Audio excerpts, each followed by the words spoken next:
به نام خداوند یکتا و مهربان و اجازه شما دوستان، جلسه سوم درسی ما شما به ارتباط مضمون طب عقلی است. دوستا، ما در این جلسه فصل دوم آغاز میکنیم. کتاب طبابت برای عدالت. فصل دوم عنوان بزرگ ما تاناتولوژی یا علم مرگ است. طوری که ما شما میدانیم، اساس یا بنیاد یا ریشه بسیاری علوم برمیگرده به روم و یونان قدیم. موضوع علم مرگ یا تاناتولوژی هم عاری از این مورد نیست، به این معنا که تاناتولوژی هم اساس یا تهدابش برمیگرده به طرف اساطیر یونان قدیم. در یونان قدیم ما شما میدانیم که خدایان بیشمار را اینا مورد پرستش قرار میدادن و یکی از این فرشته ها یا خدایان عبارت از فرشته مرگ یا خدای مرگ بود که به نام تاناتوس یاد میشد. خود کلمه تاناتولوژی هم مشتق یافته از این کلمه تاناتوس، جمع کلمه لوژی یا علم است، یعنی از دو کلمه گرفته شده تاناتولوژی. یکی کلمه تاناتو به معنی مرگ و لوژی به معنی علم. خود تاناتولوژی را قسم تعریف کردن میگن عبارت از علمی است که تمام تغییرات چی از لحاظ کیمیایی است، چی بیوشیمیکی است و چی مورفولوژیکی است. یعنی تغییرات کیمیایی که در بعد از مرگ در سطح خود بدن به وجود میاد یا در جسد دیده میشه. تغییرات بیوشیمیکی، بیو خودش کلمه است که حیات معنا میده و کیمیکال یا شیمی هم اونمو بیوشیمی یا تغییرات کیمیکال حیاتی که در داخل خود جسد رخ میده. و هدف از مورفولوژی اونمو تغییرات ظاهری یا شکلی که در جسد دیده میشه، این هدف از این است. پس به شکل خلاصه میگن که تاناتولوژی عبارت از علم است که تمام تغییرات کیمیایی، بیوشیمیکی و مورفولوژیکی را در پروسه مرگ مورد مطالعه و بررسی قرار میده. این تعریف تاناتولوژی است. خود تاناتولوژی سه شکل دارد. تاناتولوژی عمومی است، تاناتولوژی خصوصی است و تاناتولوژی عدلی است. چون ما شما حقوق میخوانیم دوستا، موارد طبی را میمانیم به بخش طب، با اون لحاظ میاییم خلاصه تر میسازیم. دوستا، در ارتباط مرگ در طول حیات بشریت از ابتدای به وجود آمدن انسان ها تا امروز تلاش های بی پایان در این عرصه صورت گرفته تا از مرگ جلوگیری شود یا مرگ در یک مرحله ایستاد بکنه که باعث ادامه حیات در نزد اشخاص شود. اما انسان قادر به این موارد نشده متاسفانه.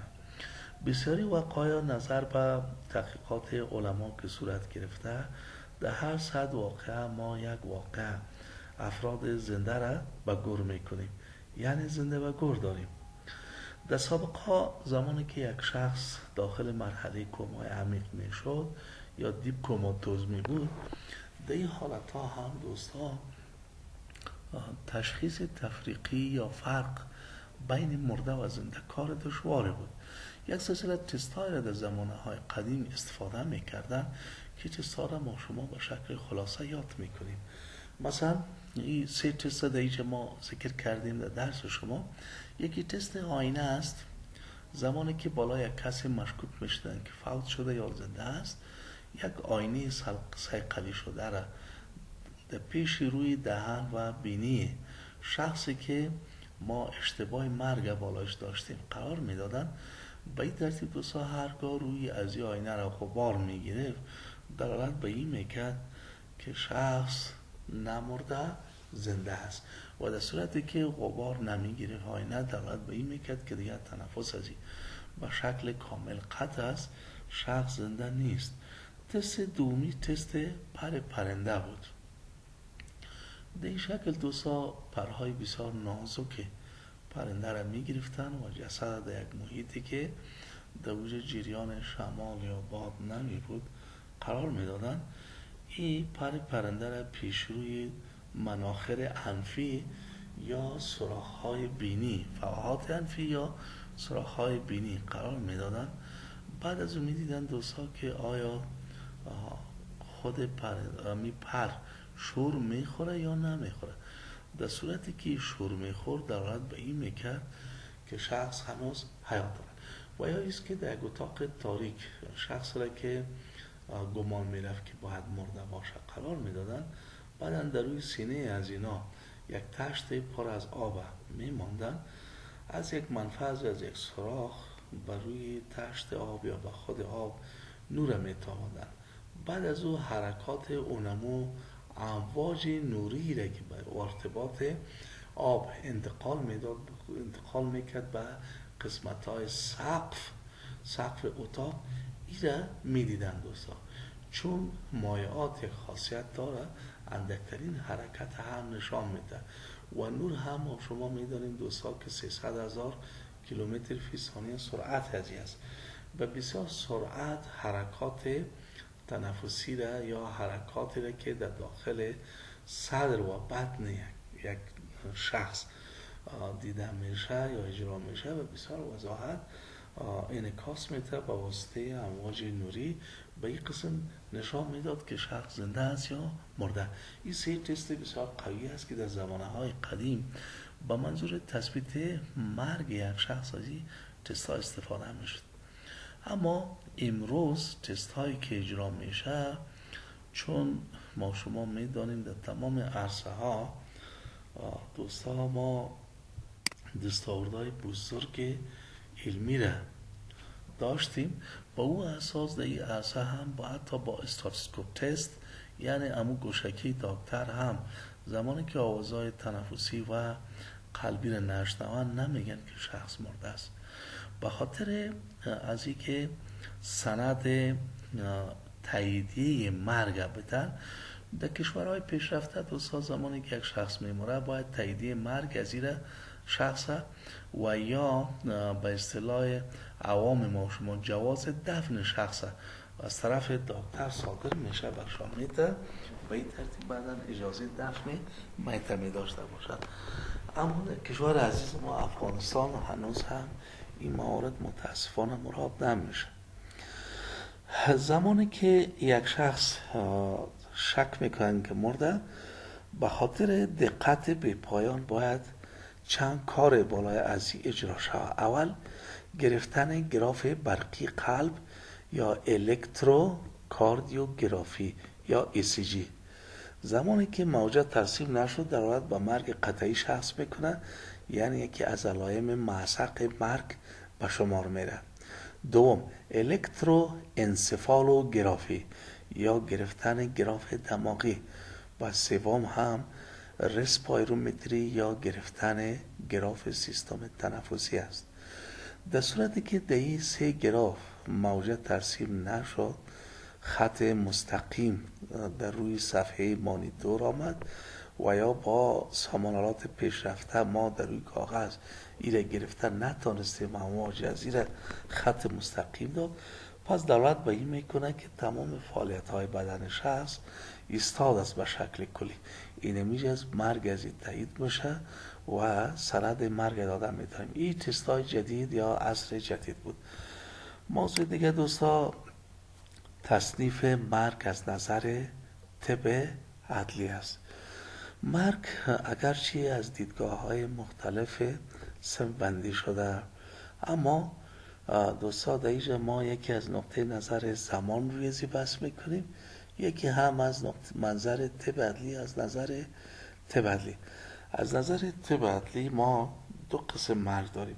به خاطر از اینکه عام فهم شد دوستا ما در اینجا یک شیما رسم کردیم، به بسیار دقت و به وضاحت شیما قابل مشاهده است و با ما این نشان میده که مرگ از دیدگاه طب عدلی چه قسم تصنیف بندی شده. مرگ از دیدگاه طب عدلی ما به دو قسم تقسیم بندی کردیم، یکی مرگ های جبری است، یکی هم مرگ های غیر جبری است. مرگ های غیر جبری دوستا با اون مرگ های اطلاق میشه که یا از باعث امراض به وجود بیه. دیجا ما شما دوستان میبینیم زمانی که مرگ از باعث امراض به وجود میاد به نام مرگ پاتولوژیک یاد میکنن. یعنی یک مرض یا یک آفت سبب مرگ یک شخص شود، این مرگ به نام مرگ پاتولوژیک یاد میکنن. یکی مرگ است که از باعث کبر سن به وجود میاد. دوستان این مرگ فیزیولوژیک است، نه شخص کدام آفت و مریضی داره یا نه کدام عامل بیرونی در ایجاد مرگ در نزد از شخص رول داره. اینا حالتهای عادی و نرمال هستند دوستان. این مرگ‌ها را به نام مرگ‌های غیر جبری یاد میکنن. آمدیم روی مرگ‌های جبری که مرگ‌های جبری چی است؟ مرگ‌های جبری دوستان عبارت از مرگ‌هایی است که از باعث تاثیرات عوامل خارجی به میان میاد. یعنی یک عامل خارجی یا بیرونی بالای بدن انسان اثر میکنه، در نتیجه سبب ایجاد مرگ میشه. این مرگ های جبری دوستان مثلا اگر ما مثال بدیم، یک کسی در آب غرق میشه، آب عامل خارجی است بالای بدن انسان اثر میکنه سبب مرگ آدمی میشه، این مرگ جبری است. یک کسی را با مرمی میزنن، مرمی عامل خارجی است اثرات را که بالای بدن انسان وارد میکنه سبب مرگ میشه، این خودش مرگ جبری شد. یک کس را خفه میکنن، یک کس را غرغره میکنن، یک کس را زنده در میتن، یک کس را با چاقو میزنن. یعنی تمام مرگ هایی که به استثنای مرگ هایی که از باعث امراض و از باعث کبر سن به وجود میاد، این دو مرگ بیرو کشیده دیگه مجموعاً تمام مرگ ها به طریقه های مختلفی که به وجود میاد به نام مرگ های جبری یاد میکنن مجموعاً. یعنی در ایجاد از این مرگ ها حتماً یک عامل خارجی دخیل است و در نتیجه تاثیر اونمو عامل خارجی در بدن مرگ به ملاحظه میرسه یا مرگ حادث میشه به وجود میاد. این شد دوستان مرگ های جبری. خود مرگ های جبری 3 جنس مرگ داره دوستان. یکی قتل است، یکی خودکشی است، یکی هم تصادفی است. در ابتدا دوستان ما یاد کردیم گفتیم که از دیدگاه طب عدلی مرگ 2 نوع دارد. مرگ 2 نوع دارد. یکی مرگ های غیر جبری بود، یکی هم مرگ های جبری بود که دیگه ما شما یاد کردیم. پس دیگه یک کلمه اضافه شد که عبارت از نوع مرگ بود. و یکی هم دوستان دیگه ما گفتیم که جنس مرگ. جنس مرگ دیگه 2 کلمه را ما تازه در داخل خود از این شیمای ما ببینیم که تا پس نشده و در سلاید پیشتر هم دوستان ما تنها روی مرگ‌های جبری و غیر جبری صحبت کردیم و دیگه شما میبینید در شماره 1 و 2 داره که نوع مرگ دیگه دقیقاً دوستان توضیح کرده که هم جنس مرگ تنها تقسیمات شد، اما این نگفتن که نوع مرگ چیز و جنس مرگ چیز. اما در این سلاید ما دوستان نوع مرگ و جنس مرگ آمده. حالا ما مکلفیت ما همیست که بدانیم که چی هست و صلاحیتش مربوطه کی هست. خب اول میایم روی کلمه نوع مرگ. نوع مرگ عبارت از تفاوت یا تفکیک بین مرگ‌های غیر جبری و مرگ‌های جبری را به نام نوع مرگ یاد میکنن. یعنی فرق بین مرگ‌های جبری و غیر جبری به نام نوع مرگ یاد میشه. فرق بین مرگ‌های جبری و غیر جبری به نام نوع مرگ یاد میشه. انشالله که ما نوع مرگ فهمیدیم. فرق بین جبری بودن و غیر جبری بودن مرگ به نام نوع مرگ یاد میکنه. و آمدیم دیگه جنس مرگ. دیگه دوستان ما شما 3 خط کشیدیم. پس نوع مرگ که دانستیم این هم میدانیم. جنس مرگ چیست؟ جنس مرگ تفاوت یا فرق بین قتل، خودکشی و تصادفی را به نام جنس مرگ یاد میکنه. پس هم نوع مرگ فهمیدیم و هم جنس مرگ. چون در اینجا کلمه تفاوت ذکر شد یا کلمه فرق ذکر شد، پس ایجاب ازیر میکنه یک شخص باید باشه که این تفکیک اجرا بکنه. یعنی در حیطه صلاحیت یک کسی باید باشه تا نوع مرگ تعیین بکنه و یا جنس مرگ تعیین بکنه. دوستا در تعیین نوع مرگ زمان ای که مثلا مساعد میشه که ما فرق بین مرگای جبری و غیر جبری بکنیم که اتوپسی را اجرا بکنیم. اتوپسی یا کالبد شگافی یا باز کردن جسد به منظور تعیین علت مرگ است تا ما بفهمیم که علت مرگ چی بوده، یا به خاطر شناسایی علت مرگ کالبد شگافی صورت میگیره. پس تعیین مرگ، تعیین نوع مرگ دوستا دقیقاً وظیفه کی میشه؟ از صلاحیت کی است؟ از اینجا ما به این برداشت رسیدیم که چون اتوپسی یا باز کردن جسد یا کالبد شگافی وظیفه دکتر طب عدلی است. پس تعیین نوع مرگ از صلاحیت های کی میشه دوستا؟ طبیب عدلی میشه. اما تعیین جنس مرگ، فرق بین قتل خودکشی و تصادفی رو به نام جنس مرگ یاد میکنه. دوستا ما شما میداریم زمانی که یک حادثه رخ میده، چرا تمام مرگ های جبری از این سه حالت خارج نیست. مثلا یک کس مرمی میخوره، یا قتل است، یا خود زده خودکشی است، یا تصادفاً به شکل ناغلطکایی مرمی از خودش فش شده یا از دیگران فش شده به وجود از این خورده، یا هوایی آمده در جاش خورده، تصادفی است. یا قتل است یا خودکشی یا تصادفی. اگر غرقه است قتل خودکشی تصادفی داره، اگر غرق شدن است قتل خودکشی تصادفی داره، اگر چاقو خوردن است قتل خودکشی تصادفی داره، اگر سوختن است قتل خودکشی تصادفی داره، اگر برق گرفتن است قتل خودکشی تصادفی داره، اگر تسمم شدن است یا زهر خوراندن است قتل خودکشی یا تصادفی داره. و انواع مرگ های جبری هر کدامش که با شما ببینیم دوستا مجموعاً از این سه جنس بیرون نیست، یا از جنس قتل است، یا از جنس خودکشی است، یا جنس مرگ از شکل تصادفی است. به این ترتیب دوستا زمان ما تفکیک بین قتل خودکشی و تصادفی را میکنیم که در صحنه جرم عملا حضور داشته باشیم. به چی معنا؟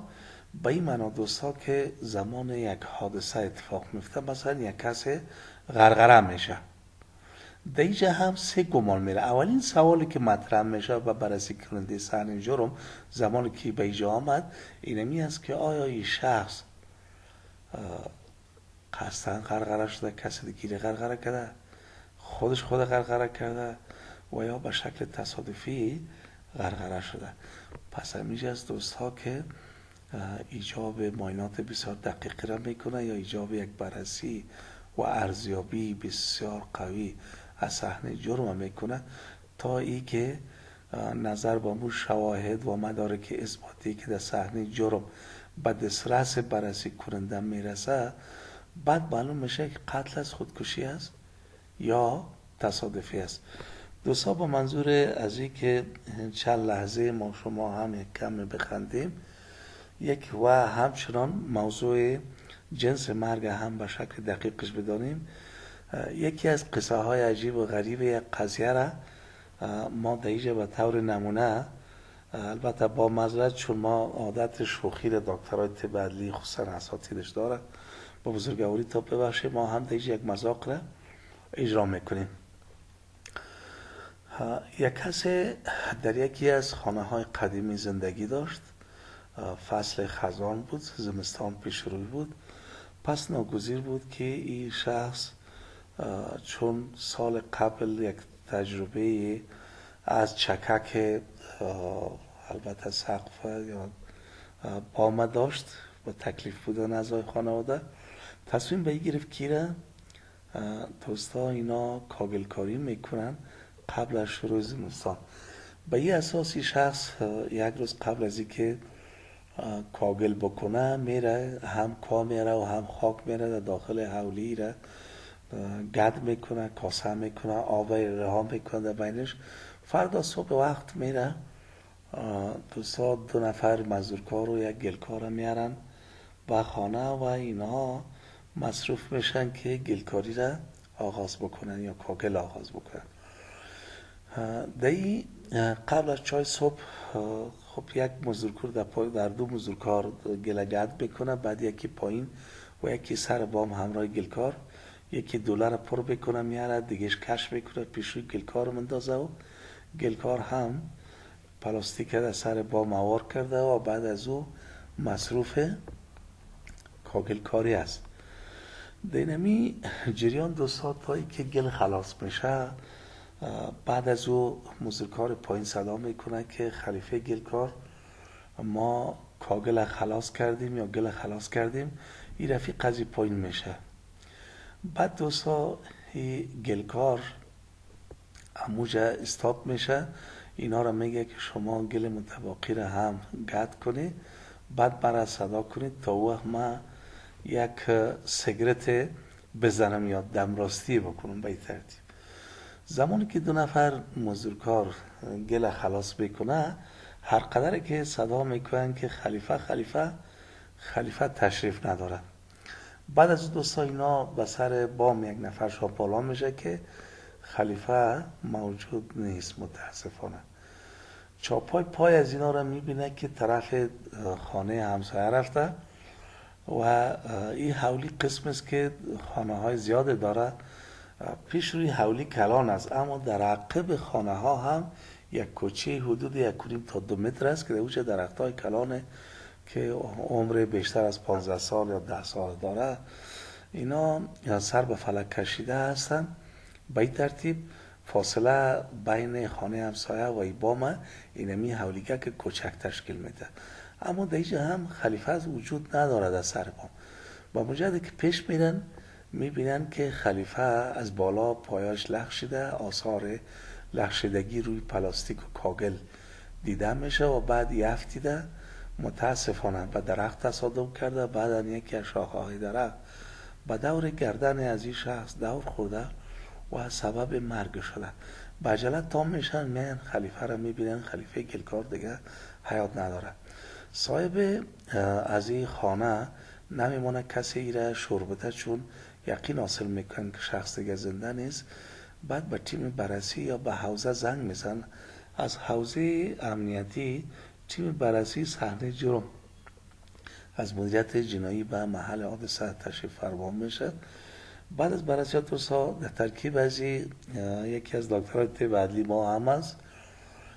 جالب دیگه به ما تمام شد دوستا که علت از این که چرا طرف جایی را که خودش کاغل کرده بود بعد پای مونده و رفت طرف خانه همسایه، دلیل از این چی است؟ چرا؟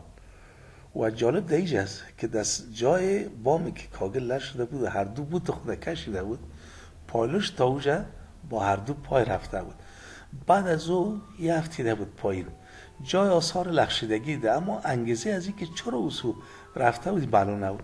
اما با سپری شدن چند لحظه متوجه یک نوروس فیشن شده شدیم که در خانه همسایه سر صفحه بیرون برآمد با منظور جارو کردن یا کار خانه.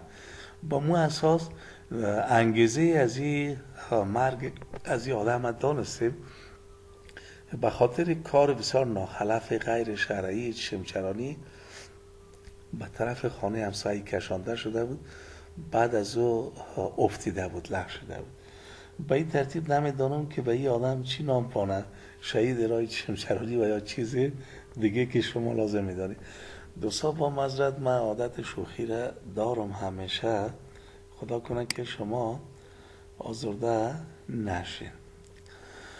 خب دوستان عنوان بعدی ما از ویتامینی ما یا مرگ کاذب، طوری که پیشتر ما ذکر کردیم دوستان. خب راستی مسئله که باقی ما برداشت ما از این قضیه که قصه کردیم چی بود؟ برداشتی بود آثار لغزیدگی چاپ پای شخص، افتیدنش، چون یک کسی که افتید بعد شاخه درخت به دور گردنش چرخ خورد، این نه به معنای خودکشی است نه به معنای قتل است.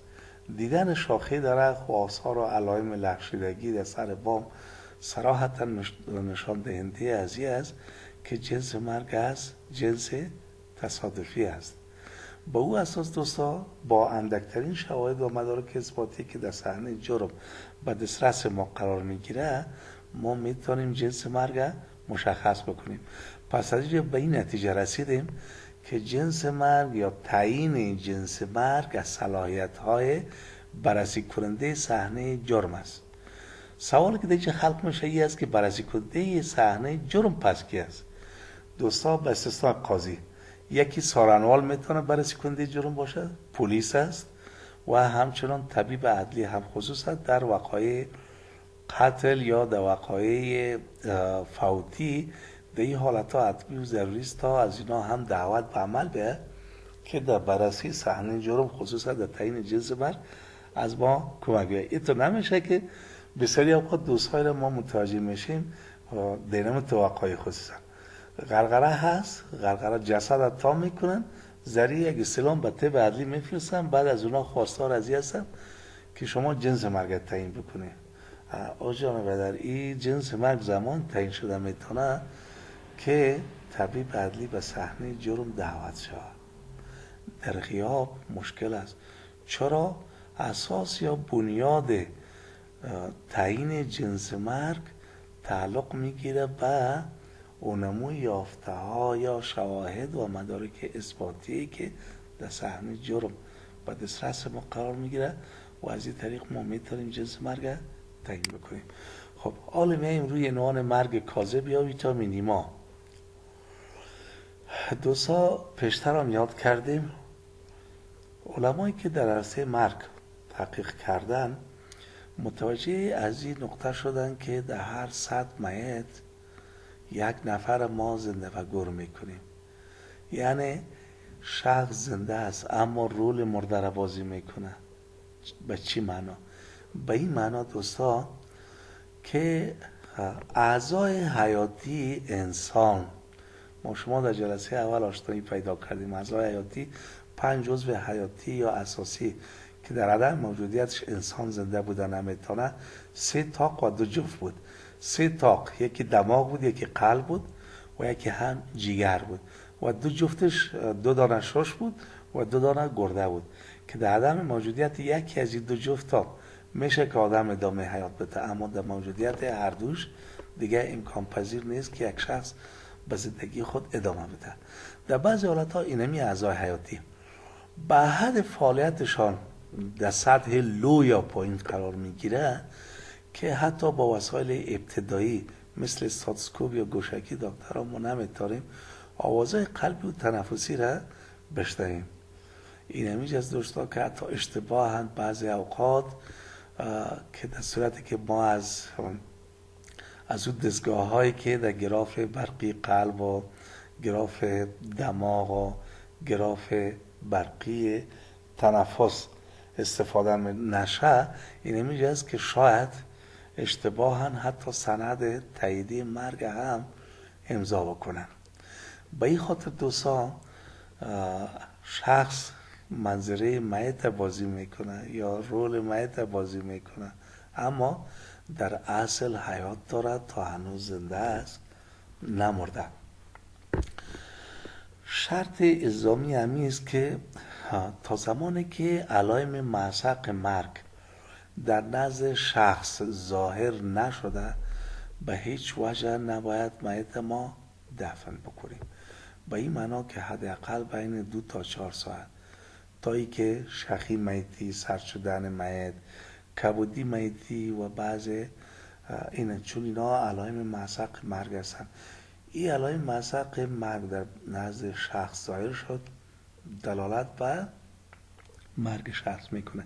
در این حالت ما امر یا اجازه دفن میت داریم.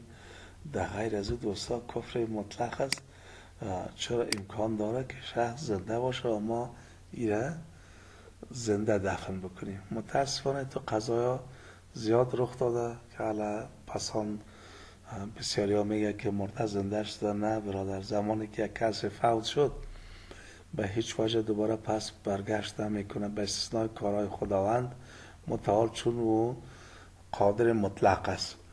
اما زمانی که مرگ در نزد یک کس میاد دوباره پس قابل برگشت نیست، یعنی مرده زنده نمیشه. پس کسایی که مثلا بسیاری اوقات در سر تابوت دور کردن استاد شدن در بین قبر در جای خود نشستن و یا مرده خیسه در آگاز شده، ای به این معنا است که دوباره پس زنده نشده. یک منظری مرگ کاذب ارائه میکرد بعد از زنده شد. اکثر این مرگ کاذب در کدام حالتها دیده میشه؟ دوستا کسایی که از اثر تکلیف قلبی دارن در نظر از اینا ظاهر میشه. کسایی که در آب غرق میشه، حوادث برق گرفتگی، معمولا مرگ کاذب در قبال خود دارن. با مو ملحوظ توصیه برادرانه ما همی از دوستا که زمان یک کس فوت میشه حداقل مرده را تا زمان ما باید نگهداری بکنیم تا ای که علائم معسق مرگ در نزد میت ظهور بکنه.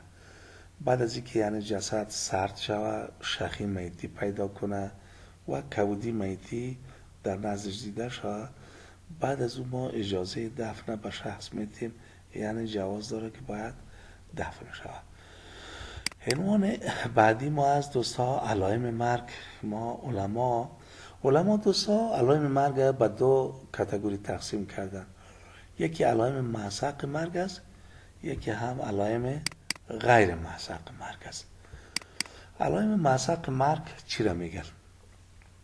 علائم معسق مرگ به او علائم گفته میشه که به شکل یقینی و کامل دلالت به مرگ شخص میکنه. ما در اینجا دوستا ذکر کردیم چند عدده. اول عدم فعالیت دماغ است. زمانی که ما انسفالوگرام نصب کنیم بالای دماغ، یعنی همون آله‌ای که گراف دماغی را ثبت میکنه. گراف چی وقت باید دست بیاین؟ دوستا ما شما میدانیم که رشته های عصبی بدن انسان کنترل میکنه، یا واسه تر بگویم تمام عضویت یا بدن انسان با واسطه دو سیستم اداره و کنترل میشه.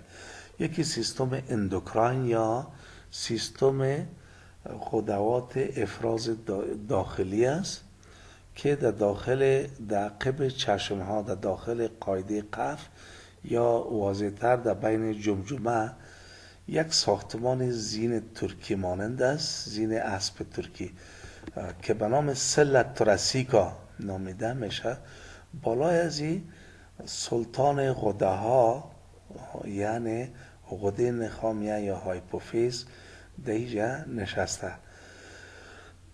بدن ما گفتیم دو سیستم داره میکنه، یکی اندوکراین و یکی هم سیستم عصبی. سیستم اندوکراین چون بدن غدوات زیاده داره، مثلا جگر یک غده است، مثلا پانکراس غده است، تایمس یک غده است که در نوزادی وجود داره اما پسان از بین میره. گرده ها خودش غده است. پارارینال گلند ای هم غده است. تخمدانا غده است. تستس یا خوسه ها هم غده است. به این ترتیب دوستا غدوات بیشمار در بدن انسان وجود داره که فعالیت تمام از این غدوات به واسطه سلطان غده ها یا غده هایپوفیز که در بالای سلت تراسیکا جای در جای شده، دوستا با واسطه از او اداره و کنترل میشه. ما شما میدانیم دوستا که فعالیت هر کارش، مثلا یک خانم حامله زمانی که وضع حمل میکنه تا زمانی که اکسیتوسین یک هورمون افراز نشه، بالای رحم اثرات تقلص کننده داره، این افراز نشه پروسه ولادت صورت نمیگیره یا زایمان صورت نمیگیره. پس دوستا اینمی اداره و کنترل به واسطه غده هایپوفیز میشه یا جگر وظایف خود با کنترل از اجرا میکنه. این سیستم اندوکراین است دوستا. نیم بدن با واسطه از اداره و کنترل میشه، اما در کل ولو که سیستم اندوکراین هم هست با واسطه رشته های عصبی باز هم اداره و کنترل میشه. چون از داخل خود دماغ و هرامغز ما سیستم عصبی رو میدانیم که دو قسمت داره. یک سیستم عصبی مرکزی است که شامل نخاع شوکی و هرامغز است و خود دماغ است. این دو یا مغز است. این دو سیستم عصبی مرکزی است و یکی هم سیستم عصبی محیطی است. از داخل دماغ 12 جور رشته های عصبی و از نخاع شوکی 18 جور، مجموعاً 30 جور رشته عصبی از سیستم عصبی مرکزی بیرون میبره، بعد طرف اطراف البته تمام این سیر داره که مجموعاً اینمی سیستم برام سیستم عصبی محیطیات میکنه و خود سیستم عصبی محیطی دارای دو قسم الیاف است. یکی الیاف حرکی است، یکی حسی است. الیاف حرکی که از قسمت سیستم عصبی مرکزی میبره اوامر از سیستم عصبی مرکزی به محیط میرسانه. یکی هم الیاف حسی است که در سطح بدن موقعیت میگیره و آخذه داره، تمام انگیزه های بیرونی را میگیره بعد انتقال میده به طرف سیستم عصبی مرکزی.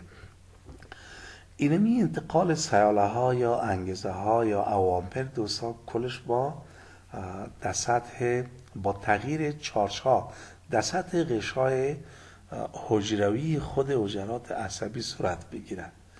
زمانی که تغییرات یعنی انتقال یا تغییر موقعیت پتاسیم و سدیم در سطح غشای حجروی یک حجره عصبی این تغییرات اجرا میشه، باعث انتقال سیاله میشه. بسیار به سرعت سرسام‌آورند این سیاله ها انتقال میشه. دوستا اینمی مسیر سیاله ها چون سیستم بدن هم برقی است، یک موج برقی رو انتقال میده. اینمی موج برقی به هر سمتی که مسیر پیدا میکنه سبب ترسیم یک گراف میشه. با تغییر مسیر سیاله دقیقاً گراف هم مسیر خود تغییر میده. این میجاست که یک گراف از فعالیت یک عضو به دست میاد. مثلا با شماره اول داشتیم که عدم فعالیت دماغ حتی در گراف الکترو انسفالوگرافی. دوستا بالای دماغ کاتود و انود نصب میکنه. ما شما کاتود و انود از دوران مکتب میدانیم، چارج‌های مثبت و منفی است. اینو که نصب کردن بعد حرکات یا اون فعالیت برقی که در داخل خود دماغ صورت میگیره اینو به بسیار خوبی در روی گراف ترسیم میکنن. اینو به نام الکتروانسفالوگرافی یاد میکنن. شخص زنده دماغش هدایت میده، دماغش فعال است، پس گراف در نظرش تشکیل میشه. اما شخصی که بمره فعالیت دماغی متوقف میشه. این همیشه است که دیگه گراف دوستا تشکیل نمیشه. مورد دوم هم دوستا عدم فعالیت سیستم قلبی است حتی در گراف یا الکتروکاردیوگرافی. این هم دوستا بیشتر ما شما آشنایی داریم هم روش، چرا مریضدار بودیم یا حتی شاید خود ما شما هم نیاز شده گراف برقی قلب گرفته باشیم. روی یک نوار ثبت میشه یا ایست که روی یک مانیتور یک صفحه الکترونیکی که به دستگاه وصل است. در روی از او هم امروز با پیشرفت علم دستگاه های مانیتورینگ یا ویتال ساین مانیتور در شفاخانه ها وجود داره که ویتال ساین یا علائم حیاتی مانیتور علائم حیاتی صراحتا با ما همه گپا را نشان میده. بعد از او هم عدم فعالیت سیستم تنفسی حتی در گراف تنفسی از دوستا. زمانی که در این سه گراف موجه ترسیم نشد یعنی فعالیت از این سه عضو حیاتی را با ما و شما نشان دادن نتانست، پس معلوم دار است که شخص دیگه حیات نداره یا فوت شده. به او حالت ما میگیم که علائم مسق مرگ به می منظوری دقیقا مرگ به ما نشان میده، دقیقا مرگ نشان میده. از جمله علائم مسق مرگ محسوب میشه. دیگه علائم مسق مرگ دوستا لکه های میتی یا کبودی میتی است که با سپری شدن حدود 1 الی 4 ساعت بالای مرگ یا 1 الی 5 ساعت در بعض کتاب ها نوشتن بالای مرگ.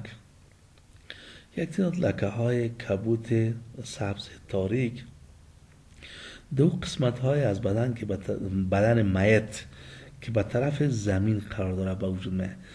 ما شما عنوان داریم به نام کبودی میتی که در جلسات بعدی انشالله روش بحث های لازمه را می داشته باشیم. در اینجا تنها هدف ما این است که اینم قدر بفهمیم که علت ایجاد از این کبودی ها چی است. علتش تجمع خون در داخل خود رگ ها تحت تاثیر قوه جاذبه زمین است. چون اثرات قوه جاذبه زمین تنها بالای او قسمت های از بدن یا جسد میت اثرگذار است که به طرف زمین است. با اون منظور این لکه ها تنها در اون قسمت های میت دیده میشه که به طرف زمین قرار داره. اگر جسد تخته و پشت افلیده باشه تخته پشتش دیده میشه، اگر روی به دل افلیده باشه در قسمت های پیش روی یا در قسمت های صدر و بطن، در قسمت های قدامی یا پیش روی، این لکه ها قابل مشاهده است. چون عنوان بزرگ است، بعداً باز در جلسات بعدی رویش مفصل صحبت خواهد کردیم. یکی از علائم مسق دیگه مرگ شخیم میتی است دوستان. شخیم میتی هم با سپری شدن حدود 2 تا 4 ساعت زمانی که بالای مرگ میگذره، عضلات میت آهسته آهسته به طرف شق شدن میره که هم یکی از علائم مسق مرگ است. آدم زنده هیچگاه شق نمیمونه به استثنای مرض تیتانوس. اما کسی که مرض تیتانوس بگیره او همراه ما شما صحبت میکنه، تنفس داره، حرکات قلب داره، تمام علائم حیاتی از اون نرمال است. همراه ما شما صحبت میکنه که من به چی مشکل مواجه هستم، تنفس درست نمیتونم کشیده، مرا همکاری کمک بکنید به این ترتیب. مورد دیگه هم دوستا سرد شدن جسد است.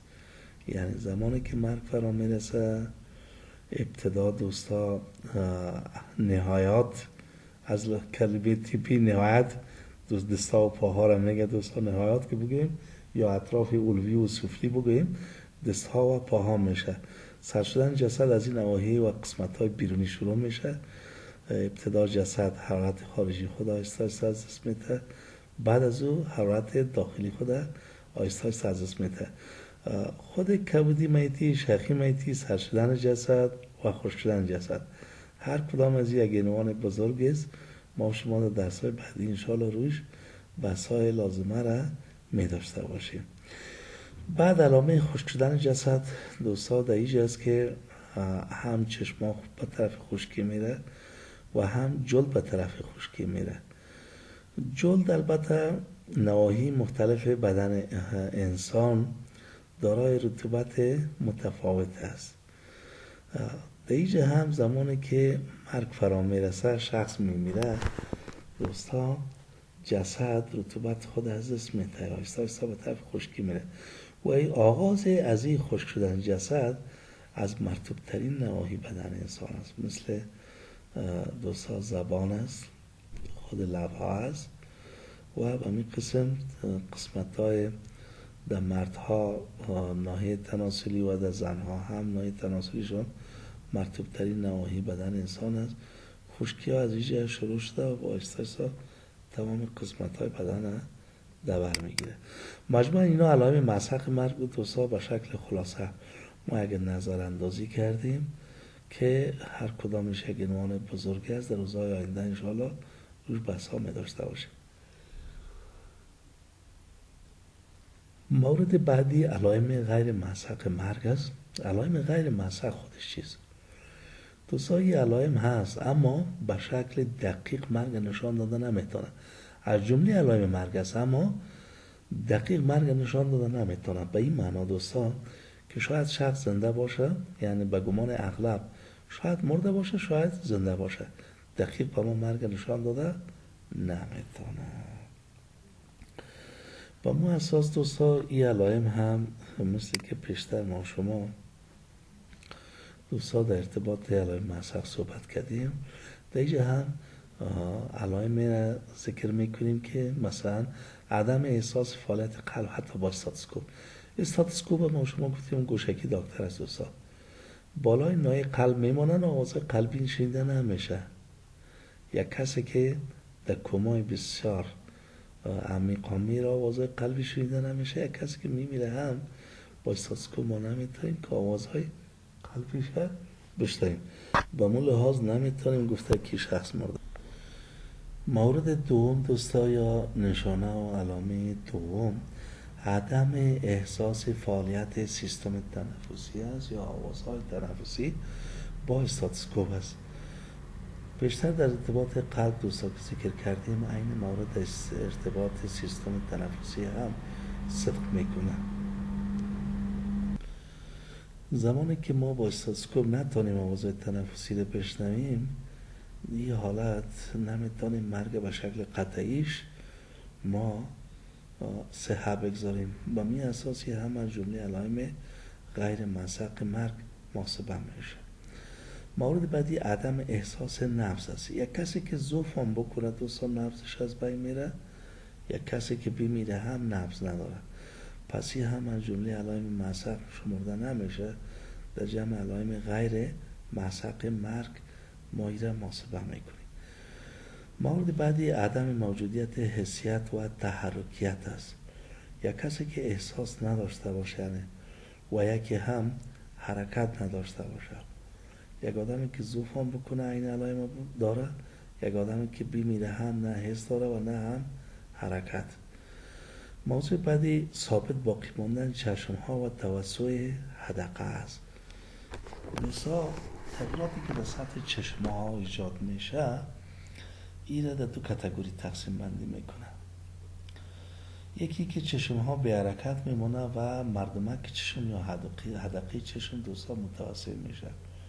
در صورت ثابت باقی ماندن و مردمک چشم که باز شوه، این هم در مرده میشه و هم در کسی که ضعف بکنه. اما در صورتی که شخص بمیره به شکل دقیق مرد، بعد از او چشما باز ماند یا نیمه باز ماند، بسته نبود، باز و نیمه باز ماند. با سپری شدن 1 ساعت از این که یک رابطه بین اکسیژن یا هوای آزاد و چشم به میان میاد، این میشه از دوستا که یک تعداد لکه های مثلثی شکل در داخل خود چشم ها دیده میشه یا به وجود میاد. اینمی لکه ها را به نام لکه های لارچر یاد میکنه. از جمله علائم مسق مرگ ما حساب کرده میتونیم، در حالی که ثابت باقی ماندن چشم ها و توسع حدقه از جمله علائم غیر مسق مرگ محاسبه میشه. موضوع بعدی رخاوت عضلی است. رخاوت کلمه عربی است.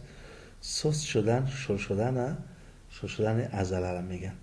رخاوت عضلی شل شدن و سست شدن عضلات معنا میده. یک آدمی که ضعف هم بکنه چون ارتباط بین عصب و عضله از بین میره، عضلات دیگه اراده خود نداره. این میشه از دوستا که یک شل شدن یا سست شدن ما در نزد اشخاص دیده میتونیم. این به نام رخاوت عضلی یاد میکنه. موضوع بعدی از این خسافت جلدی است. خسافت دوستا رنگ پریدگی را میگه، چون ما شما میدانیم که جلد از برکت جریان دموی یا جریان خون 3 خصوصیت بارز خود دارد. یکی گرم بودن است، یکی صباغی یا رنگی بودن است، یکی هم مرطوب بودنش است. یک رطوبت یا لطافت خاص داره، این هم از برکت جریان خون است، خصوصا قسمت مایع خون. یکی رنگ به خصوص داره، بیرنگ نیست، این هم از برکت موجودیت کرویات سرخ خون است و همچنان گرمی از این. چرا یک جزء از وظایف اینمی سرکولیشن یا دوران خون این است که حرارت داخلی بدن انسان جذب بکنه و بیا به حرارت خارجی تبدیلش بکنه. بعد حرارت خارجی بدن انسان با حرارت محیط در تبادله است. این تبادله باعث عظیم میشه که حرارتی که به شکل دوامدار از اثر تعاملات و تبادلات کیمیایی در بدن انسان خصوصا در پروسه های استقلابی یا انرژی ساز تولید میشه، این حرارت باید از بدن لوس شوه یا از دست بره. در غیر از او اینمی حرارت سبب مرگ آدمی را تشکیل میده. با مون منظور دوستا کسایی که تب داره، توصیه دکتر صاحبا برای از اونا این است که تربند با آب سرد یا به اصطلاح تطبیقات سر خصوصا در ناحیه سر اجرا شود تا ای که از مرگش جلوگیری کرده بتونه. در ترکیب خون ما شما میدانیم که خون متشکل از 2 بخش است، یکی قسمت مایع، یکی قسمت جامد. قسمت مایع خون دوستا وظیفه کریر یا انتقال دهنده را داره. قسمت جامدش را ما شما میدانیم که شامل 3 بخش بود.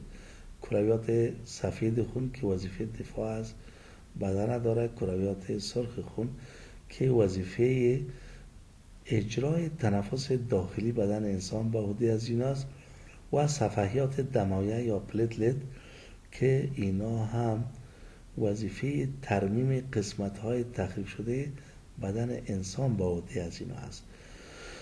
پس دوستا از اینجا به این نتیجه میرسیم که در داخل قسمت مایع هورمون ها هست، انزایم ها هست، شحمیات هست، پروتئین هست، گلایکوژن هست، گلوکوز هست، امین اسیدها، کربوهیدرات ها، تمام دوستا مواد کیمیایی چون وظیفه کاری را داره از یک و تمام نواحی بدن انسان باید کل مواد برسانه. با مون ملحوظ دوستا این قسمت از باعث موجودیت اینمه قدر یعنی متراکم بودن مواد مختلف در داخلش یک غلظت خاص داره. زمانی که درجه حرارت بلند میره اینمی است که مولکول های بزرگی که در خون وجود داره مثلا شحم پارچه میشه، پروتئین پارچه میشه، گلایکوژن پارچه میشه. وقتی که اینا پارچه شد خون او غلظت خود از جسم رقیق تر میشه و به بسیار سادگی میتونه که از طریق اینمی جدار اهویر یا رگها عبور بکنه. اینمی از دوستا که در قسمت های حساس خصوصا در داخل دماغ آدمی یا مغز آدمی هرگاه این خونریزی داخلی صورت بگیره معلوم دار است از یک معیوبیت ساده گرفته تا مرگ شخص بار میاد. پس توصیه دکترها در حالتهای تبدار اینمی است برشان گفته میشه که تربند سرد اجرا بکنی چون دیگه نواحی اگر خونریزی بده دوباره قابل رشف شدن یا جذب میشه، اما در دماغ دوستا این کار بسیار مشکل است. خونریزی بالاتر از 20 سی سی سبب مرگ آدمی میشه، خونریزی داخل دماغی، و مقدار کمتر از این نظر به این که در کدام ناحیه دماغ یا کدام مرکز حیاتی را مورد فشار قرار داده عواقبش فرق میکنه. پس دوستان خسافت جلدی گپ به کجاها به درازا کشید؟ خسافت هم زمانی که خون از یک ناحیه جلد فرار بکنه بنابر بعض دلایل این ناحیه برنگ میشه یا رنگ پریدگی پیدا میکنه، این میره به نام خسافت جلدیات بکنه که از جمله علائم غیر محسق مرگ محسوب میشه. دوستا عنوان بعدی ما از تغییرات بعد از مرگ. این میشه دوستا ما فقط یک یاددهانی عمومی میکنیم، بعدا درس خاتمه میتیم در جلسه را در جلسه چهارم باز برمیگردیم با ما تغییرات بعد از مرگ. البته هر کدامش چون این تغییرات هم در علائم محسق مرگ و غیر محسق مرگ محسوب میشه و هم در تغییراتی که بعد از مرگ از لحاظ مورفولوژیکی یا شکلی در جسد دیده میشه دی هم محسوب میشه. عنوانای ما مشترک است تقریبا تا حدود دیجا عنوان داریم تغییرات بعد از مرگ. وقتی که مرگ فرا میرسه از اما لحظه مرگ آیستا سلسله تغییرات در سطح خود جسد با وجود میه که این تغییرات علما به 3 کاتگوری تقسیم بندی کردن. یکی تغییرات آنی مرگ است، یعنی حدود چند ثانیه تا به چند دقیقه را در بر میگیره. مثلا ما شما 2 روز قبل گفتیم که تمام اعضای بدن انسان به یک بارگی دچار مرگ نمیشه، یکی به اعضا و سیستم ها یکی بعد از دیگه آهسته آهسته دچار مرگ میشه. اولین عضو بدن انسان که دچار مرگ میشه دماغ آدمی است. قبل از اینکه مرگ فرا میرسه یک مرحله مخبره داره دوستا، بعد از او مراحل مرگ آغاز میشه. چون موضوع طبی است ما دیگه از خواندن مراحل مرگ گذشتیم، اما در کتاب تواوت برای عدالت در اوج ذکر شده به شکل خلاصه براتون تا یک مفکوره یا یک ذهنیت براتون داده شده باشه. اما در کل کار دکتر صاحبا است، به او خاطر نه کار قاضی صاحبا و سرمال صاحبا و پلیس صاحبا. با اون منظور میگذاریم، اما همه قدر باید بدانیم که صفحه مخبره 7 تا 8 دقیقه طول میکشه. یعنی بدن اول هوشدار یا اخطار میشنوه، خبر میشه که مرگ آیستا آیستا میایه، یک حالت متشنج در داخل بدن یا دمو فعالیت های اعضای حیاتی رو نما میشه. این میشه از که اینا را با خبر میسازه. 7-8 دقیقه این مرحله مخبرت طول میکشه. دماغ در اینجا تمام سیستم های دفاعی بدن فعال میسازه. تلاش به این دارد که جلوی مرگ بگیره، اما ایره که مرگ فرا میرسه علایده است.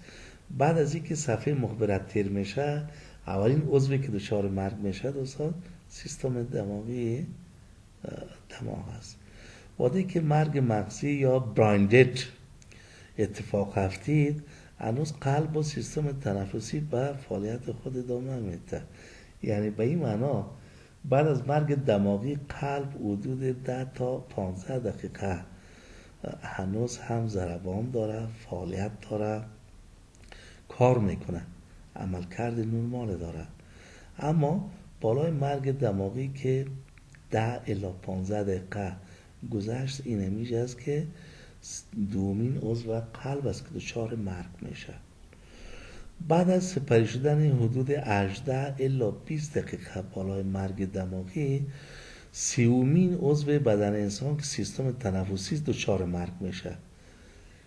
دوستا این میشه است که تعریف مرگ ما کامل میشه. ما در روز قبل گفتیم که مرگ عبارت از توقف تام، دائمی و غیر قابل اعاده سیستم های سگانه عصبی، قلبی و تنفسی می باشد. پس همینجا است که مرگ فرا میرسه. تغییرات آنی مرگ شامل اونم تعریف مرگ ماست که از ثانیه گرفته تا به 30 دقیقه زمانگیر است. تغییرات آنی همانا توقف سیستم های سگانه عصبی، قلبی و تنفسی می باشد. تغییرات مقدم مرگ دوستا شامل امو علائم مسحق مرگ را پیشتر ما شما بیان کردیم مورد بر میگیره. کبودی میتی است، شخی میتی است، سرد شدن جسد است، خشک شدن جسد که ما در اینجا چون حقوق است در دو عنوان میخوانیم، یکی تغییرات در چشم ها و دیگر تغییرات در جلد.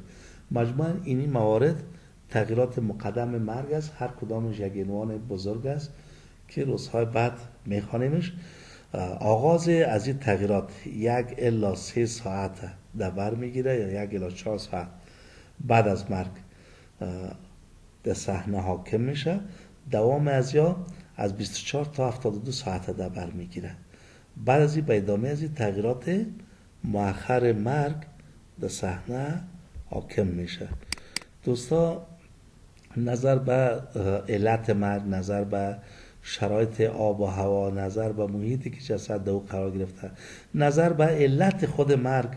البته زمانی که ما وقفه دار ساختیم گفتیم که از 1 الی 4 ساعت بعد از مرگ شروع میشه، 24 تا 72 ساعت طول میکشه.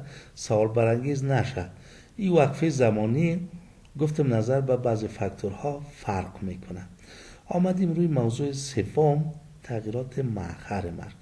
تغییرات مؤخر مرگ با ختم شدن تغییرات مقدم مرگ آغاز میشه و دوستا ادامه از این حتی 10 تا 100 سال هم در بر میگیره. تغییرات مؤخر مرگ ما با 2 کاتگوری نرمال و غیر نرمال تقسیم بندی میکنیم. در تغییرات مؤخر نرمال دوستا ما پروسه تفسخ میخوانیم. یعنی به این معنا نرمالش همیست که زمان مرگ فرا میرسه و ما شما میمیریم، جسد ما بالاخره به طرف گندیده شدن میره، یعنی جسد ما خراب میشه. یک قاعده نرمال است. هر کس که میمیره، هر ماده عضوی یا حیاتی که میمیره، ولو نبات است، ولو انسان است، ولو حیوان است، بالاخره باید جسدش فاسد شوه، خراب شوه. یعنی پروسه تفسخ یا پوتریفیکیشن باید طی بکنه. این قاعده نرمال است. اما بعضا به عوض از اینکه جسد انسان پروسه نرمال تفسخ پیش ببره، 2 مسیر دیگه به خود اختیار میکنه. یکی از ایست که یا ایست که مومیایی میشه یا ایست که صابونی میشه. که نمی 2 حالت از صابونی شدن یا تصبن یا سوفیکیشن همراه مومیفیکیشن یا مومیایی شدن اینا را به نام تغییرات غیر نرمال مأخر مرگ یاد میکنن. دوستا هر کدام از این موارد، چی تفسخ است، چی مومیایی شدن است، چی صابونی شدن است، عناوین بزرگی هستند که ما در درس‌های بعدی انشاءالله به اون میپردازیم. امیدوار هستم که خسته نشده باشه دوستا. با امید از این که از این کرونا و این مصیبت ها به خیر خلاص شویم و به شکل حضوری در روی صنف ما شما درس های خود آغاز بکنیم. موفق، کامگار و ممنون باشید. خدا حافظ همتان. خدا حافظ.